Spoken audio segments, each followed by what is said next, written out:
नमस्कार दोस्तों, मेरा नाम है अंशुमन नायक और आप सभी का बहुत बहुत स्वागत है इंडियन डिफेंस न्यूज की डिफेंस टॉक सीरीज में, जहां पर हम रोज़ नए नए डिफेंस अपडेट्स के बारे में बात करते हैं। तो चलिए देर न करते हुए आज की वीडियो शुरू करते हैं।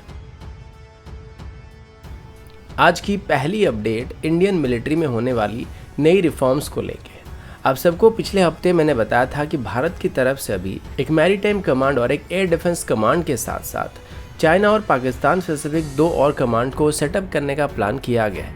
और इसके लिए अभी हमारी ट्राई सर्विस के भी डिस्कशन किया जा रहा है। लेकिन इसको लेके अभी एक रिपोर्ट सामने आया है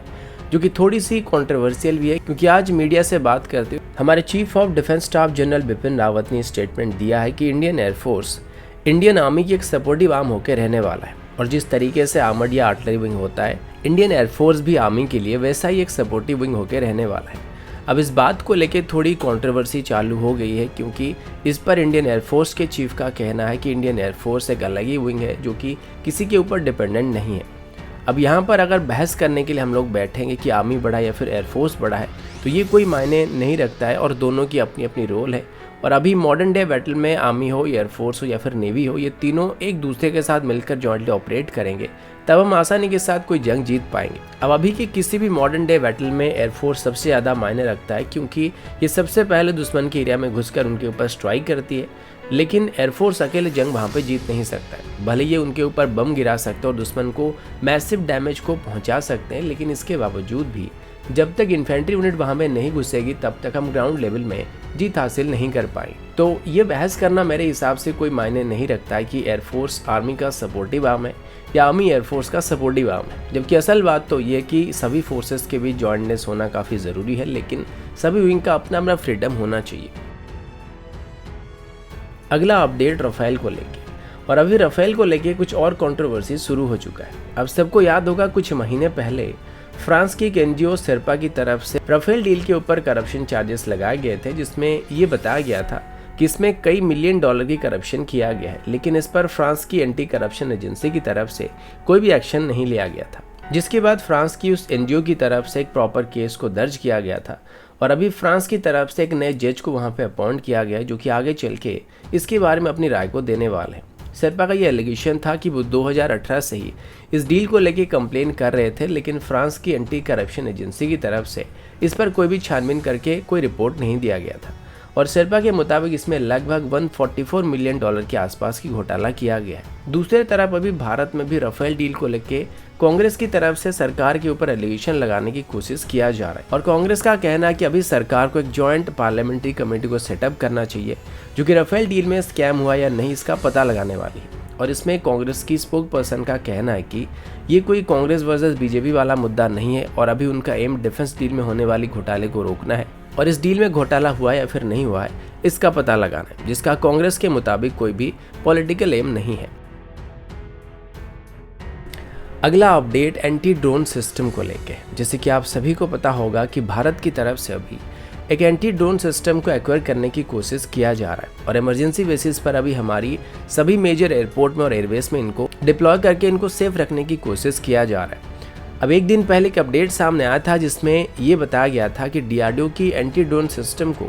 पुंछ सेक्टर में और राजौरी सेक्टर में डिप्लॉय किया गया था, लेकिन अभी इनकी मास प्रोडक्शन शुरू नहीं हुआ है और इनको बना के तैयार होने में अभी थोड़ा टाइम लगने वाला है। इसी बीच इजराइल से भी एंटी ड्रोन सिस्टम को एक्वायर करने के लिए डिस्कशन किया जा रहा था और अभी इजराइल एरोस्पेस इंडस्ट्रीज की तरफ से बताया गया कि किसी साउथ एशियन नेशन की तरफ से अभी इजराइल एरोस्पेस इंडस्ट्रीज से ELI 4030 drone guard counter unmanned aircraft system को या CUAS सिस्टम को खरीदा गया। अब यहाँ पर इजराइल एरोस्पेस इंडस्ट्रीज की तरफ से पर्टिकुलरली इसको किस देश को सप्लाई किया गया तो बताया नहीं गया और इससे पहले भी कई बार ऐसा हुआ है जहाँ पर इजराइल की तरफ से कोई स्पेसिफिक सिस्टम को भारत को बेचा गया, लेकिन वो डिलीवरी मिलने तक इसके बारे में अपने कस्टमर का नाम नहीं बताते हैं और जब तक इनको ऑफिशियली इंडियन आर्मी में शामिल किया जाता है, एयरफोर्स में शामिल किया जाता है, तब जाके इसके बारे में क्लियरली पता चलता है। अब अभी इजराइल की तरफ से जिस CUAS सिस्टम के बारे में बात किया जा रहा है, ये काफ़ी हद तक कॉम्पैक्ट सिस्टम है, लेकिन इसको हम DRDO की एंटी ड्रोन सिस्टम के साथ कंपेयर नहीं कर सकते, क्योंकि इन दोनों के काम करने के तरीके थोड़े अलग हैं। अब DRDO की एंटी ड्रोन सिस्टम की बात करें तो ये बोथ सॉफ्ट किल और हार्ड किल कैपेबिलिटी प्रोवाइड करता है, लेकिन LE-4030 सिस्टम की बात करें तो ये इंडिपेंडेंटली सिर्फ सॉफ्ट किल कैपेबिलिटी प्रोवाइड कर सकता है, लेकिन इससे इजराइल की स्मार्ट 2000 सिस्टम के साथ कंबाइन करके हम लोग हार्ड किल कैपेबिलिटी को हासिल कर सकते, लेकिन उसके लिए किसी सोल्जर को ड्रोन को मार के गिराना पड़ेगा, जबकि ये सिर्फ ड्रोन को डिटेक्ट करने की काम करने वाली है। इसमें एक एक्स बैंड की एसा रडार मौजूद है, साथ ही इसमें इलेक्ट्रो ऑप्टिकल सिस्टम भी मौजूद है और इसकी कई वेरिएंट भी मौजूद है जिनकी ऑपरेशनल रेंज भी थोड़े अलग अलग हैं। यहाँ पर भारत कौन से वेरिएंट को खरीद रहा है ये तो फिलहाल तक पता नहीं चला है, लेकिन इनकी रेंज जो है वो 2 किलोमीटर से लेके 4.5 किलोमीटर तक हो सकते हैं।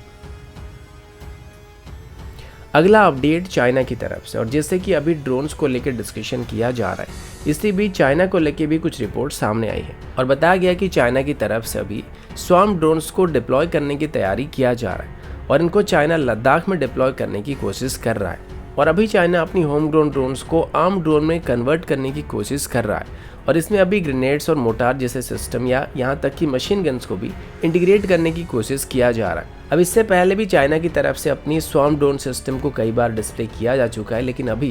यूरेशियन टाइम की तरफ से पब्लिश किए एक रिपोर्ट में बताया गया कि चाइना अपने ड्रोन्स में automatic grenade launcher system, high explosive motor system और मशीन गन्स को इंटीग्रेट कर रहा है। आप सोच सकते हैं कि एक छोटा सा ड्रोन अगर जम्मू एयरपोर्ट में आके इतनी तबाही मचा सकता है, तो ऐसे सिचुएशन में अगर चाइना इस तरीके से ड्रोन को लाइन ऑफ एक्चुअल कंट्रोल में डिप्लॉय करता है तो ये भारत के लिए काफ़ी प्रॉब्लम को क्रिएट करने वाला है।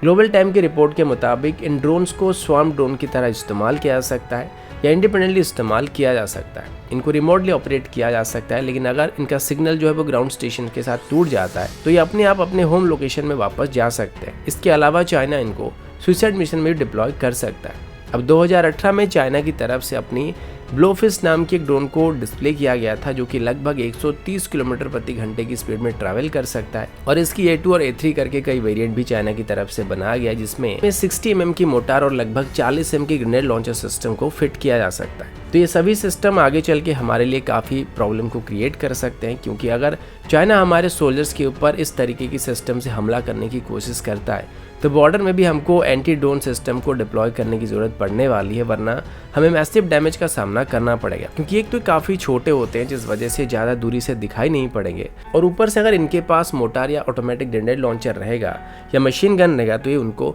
और भी खतरनाक करने वाले हैं।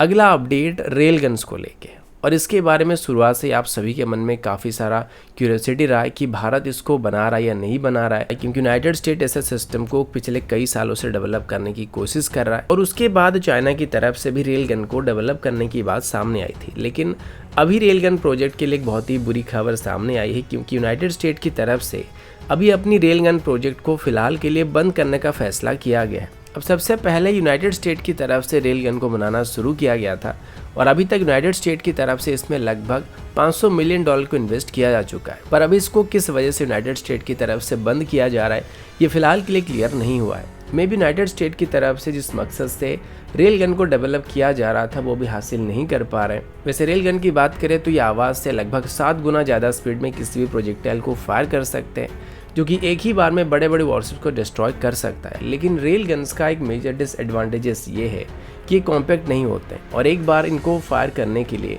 मैसिव अमाउंट ऑफ एनर्जी की ज़रूरत पड़ती है और इसी वजह से इनको किसी शिप में ऑपरेट करना एक बहुत बड़ी प्रॉब्लम होता है। तो मे बी कॉम्पैक्टनेस एक मेजर वजह हो सकता है जिस वजह से यूनाइटेड स्टेट की तरफ से इस प्रोजेक्ट को कैंसिल किया जा रहा है, क्योंकि भले यूनाइटेड स्टेट की तरफ से रेल गन को 2005 से टेस्ट किया जा रहा है, लेकिन आज तक इसका एक भी ऐसा वेरिएंट बनाया नहीं गया जिसको नॉर्मल गन की तरह हम लोग किसी वॉरशिप में इंस्टॉल करके इस्तेमाल कर पाएंगे, जिस वजह से इसको ऑपरेशन रखने में काफ़ी मुश्किल का सामना करना पड़ रहा है। और इसी वजह से शायद यूनाइटेड स्टेट की तरफ से अभी रेल गन प्रोजेक्ट को छोड़ के हाइपरसोनिक टेक्नोलॉजी के ऊपर इन्वेस्ट करने का फैसला किया जा रहा है, जो कि मेरे हिसाब से एक आइडियल चॉइस होने वाली है।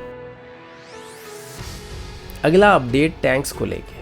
एक दिन पहले मैंने आप सभी को बताया था कि पाकिस्तान की तरफ से अभी अपनी सर्विस में VT4 मेन बैटल टैंक को इंडक्ट किया जा रहा है, जो कि पाकिस्तानी आर्मी का अब तक का सबसे एडवांस टैंक होने वाला है। अब हालांकि कुछ एक्सपर्ट्स का कहना है कि VT4 मेन बैटल टैंक की जो बेसिक डिज़ाइन है वो T-72 टैंक्स के साथ काफ़ी मैच करती है और मे बी चाइना की तरफ से T-72 टैंक्स को रिवर्स इंजीनियर करके इसको डेवलप किया गया, लेकिन इसमें काफ़ी सारे सिस्टम चाइना की तरफ से अपने हिसाब से इंस्टॉल किया गया है। इसमें एक 125 mm की स्मूथ बोर गन का इस्तेमाल किया जाता है, जो कि लगभग 1 मिनट के अंदर 8 राउंड को फायर कर सकता है और इसमें जो एंटी टैंक गाइडेड मिसाइल मौजूद है उसकी रेंज भी लगभग 5 किलोमीटर तक होने वाली है, जो कि भारत के टैंक के लिए खतरा बन सकते हैं। अब इनको काउंटर करने के लिए भारत के पास अर्जुन टैंक और T-90 जैसे टैंक होने वाले हैं, क्योंकि मेनली भारत और पाकिस्तान के बीच अगर कोई भी लड़ाई है तो ऐसे में टैंक सिर्फ पंजाब सेक्टर में या राजस्थान सेक्टर में आमने सामने हो सकते हैं और इस सेक्टर में भारत की तरफ से अर्जुन टैंक को डिप्लॉय किया गया है। अब अर्जुन टैंक की बात करें तो अर्जुन टैंक की आर्मर को काफ़ी स्ट्रॉन्ग बताया जाता है, क्योंकि इसको पहले टेस्टिंग के दौरान T-72 टैंक से पॉइंट ब्लैंक रेंज में एक इजरायली ओरिजिन APF-SDS राउंड से फायर किया गया था, जिसमें अर्जुन टैंक को कुछ भी नहीं हुआ था। तो इस सेगमेंट में VT-4 टैंक अर्जुन टैंक को मैच नहीं कर सकता है। पर मेरे हिसाब से अर्जुन टैंक में अभी जो APF-SDS राउंड्स का इस्तेमाल किया जाता है, ये VT-4 टैंक में इस्तेमाल होने वाली APF-SDS राउंड्स के मुकाबले थोड़े इन्फीरियर रहने वाले हैं। इसलिए जब तक इसके लिए DRDO की तरफ से बनाए गए नए APF-SDS राउंड्स को ऑपरेशनल नहीं किया जाता है, तब तक ही उसके मुकाबले थोड़े इन्फीरियर रहने वाले हैं। दूसरी तरफ भारत की तरफ से अभी अपनी T-90 टैंक्स को अपग्रेड करने का फैसला किया गया है और 2022 से 2026 के बीच भारत की तरफ से अपनी सभी T-90 टैंक्स को अपग्रेड करने का प्लान किया जा रहा है। और साथ ही भारत अभी FRCB प्रोजेक्ट के अंदर भी मेन बैटल टैंक को खरीदने वाला है, जिसको आगे चल के हमारी T-72 टैंक्स को रिप्लेस करने के लिए इस्तेमाल किया जाने वाला है। तो दोस्तों अभी के लिए इतना ही, मिलता हूँ आपसे अगले वीडियो में, तब तक के लिए जय हिंद, वंदे मातरम।